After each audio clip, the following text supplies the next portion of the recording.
What do you do when you're angry, when you're stressed, when you're under pressure, when you're going red in the face because life has thrown some crap at you?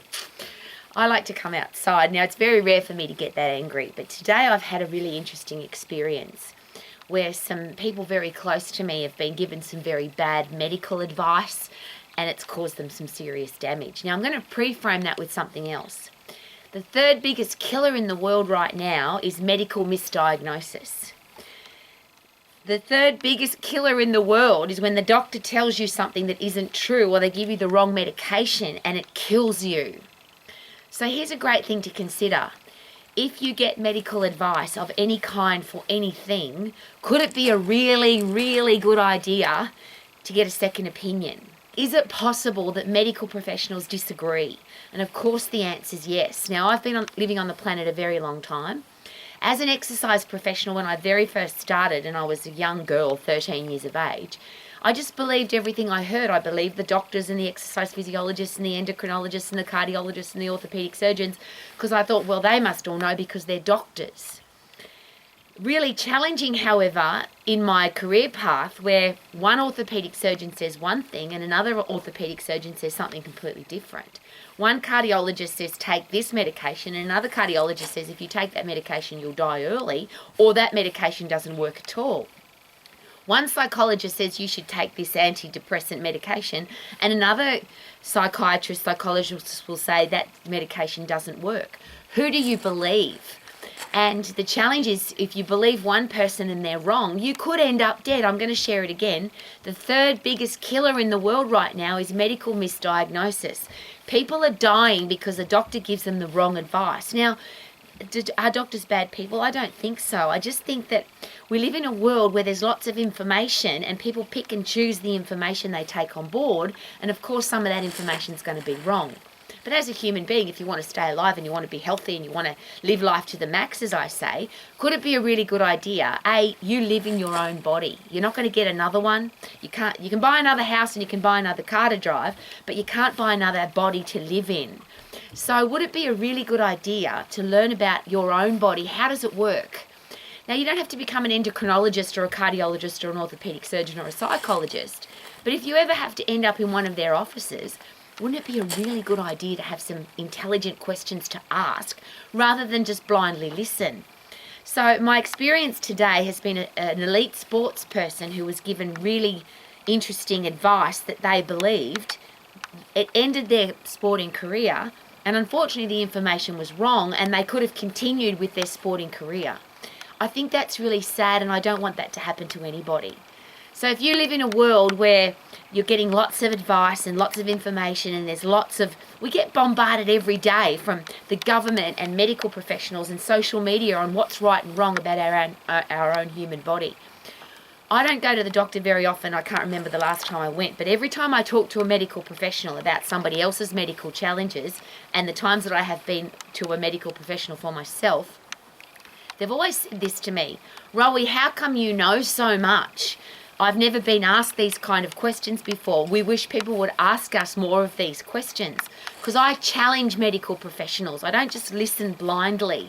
I make sure that they know what they're talking about because I ask them intelligent questions. And the only reason I can do that, it's not because I've got an extra amount of intelligence.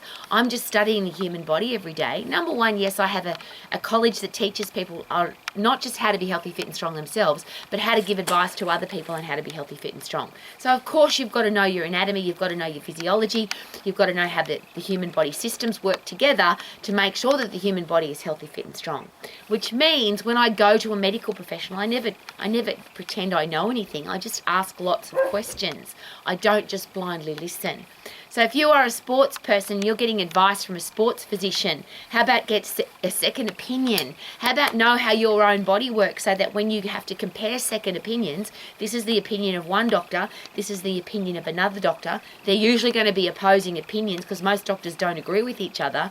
Wouldn't it be nice to be able to figure it out for yourself? How does my brain work? How does my endocrine hormonal system work? How does my skeletal and muscular system work together with all of those and my immune system and my digestive system to make sure that I'm a healthy, fit, strong human being?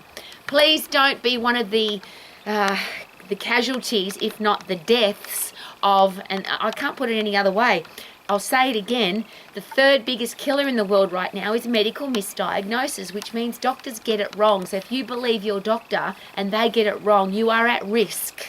Please learn how your own human body works. It's the only place you've got to live. And life is short. Wouldn't it be nice to be healthy, to be fit, to be strong, to be disease-free, to recover from injury really quickly? One of my favourite questions that I ask medical professionals, because they always say, you've got an injury, back injury, knee injury, shoulder injury, this is how long it's going to take. Or the average person takes this long to recover. I always ask, okay, if I was in the Guinness Book of World Records for the fastest recovering person from this knee injury, back injury, shoulder injury, how quickly would I recover? I'll give you another example. Most doctors, GPs in particular, but most doctors will say if you've got an injury that you need to rest. But do they mean rest your whole body, or do they just mean rest that injury area so that it can recover? Because if you rest your body for too long, it will waste away, rot away, get weak, get frail, you'll get fat even. If you rest, your body just rots away. So yes, if you've got a sore shoulder, you can't use the shoulder, but you've got another shoulder and you've got two legs and you've got the rest of your body. I've just dealt with this in the last week. I've got a knee injury, so I can't train. Really? You're a martial artist, you've got another leg and you've got two other weapons. Just because you've got a sore knee, don't use the knee. By all means, give that time to recover and let it get better. But the rest of your body, we don't want it to waste away, rot away, and you become weak and frail because you've got one injury. Listen carefully when a medical professional says something to you, and please don't be one of those people that ends up in that big list of we haven't done well because we've taken the wrong medical advice. We're still sick and injured, or I'll give you another example. If a doctor gives you a medication, please always ask this question: what are the side effects of this medication? And a lot of doctors will say this, and I hear them say it regularly. Oh, not very many people get these side effects. They're horrible side effects, but not very many people get them. Doesn't mean that nobody gets them, and it means that somebody's going to get a horrible side effect from this medication. So do you want to take the risk of getting that side effect from that medication? And you get to decide that, not the doctor. So at least find out what the side effect is. And the one that I always use, antidepressant drugs are mind-altering chemicals. The biggest side effect of a mind-altering antidepressant chemical drug is suicidal tendencies. You feel like you want to kill yourself. You feel like you want to die. Surely that's something to be carefully considered before you put a mind-altering chemical into your brain. But one of the most highly diagnosed, one of the most diagnosed drugs on the planet right now are antidepressant drugs. People are giving them to their kids without asking what is the side effect of this drug. Now, it doesn't take much to connect up that we've got the highest rates of teenage suicide ever in history. We've got little kids who say, I don't want to live anymore.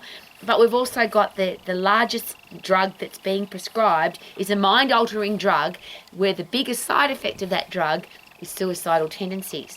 I'm just asking, please don't follow blindly. If your medical professional tells you something, please get a second opinion, and then please study your own anatomy and physiology so that you can ask intelligent questions so you don't end up on the list of people that have been a casualty and or a worse of a medical misdiagnosis. That's just my begging position. I'd love you to live your life to the max as a healthy, fit, strong, energetic, live person.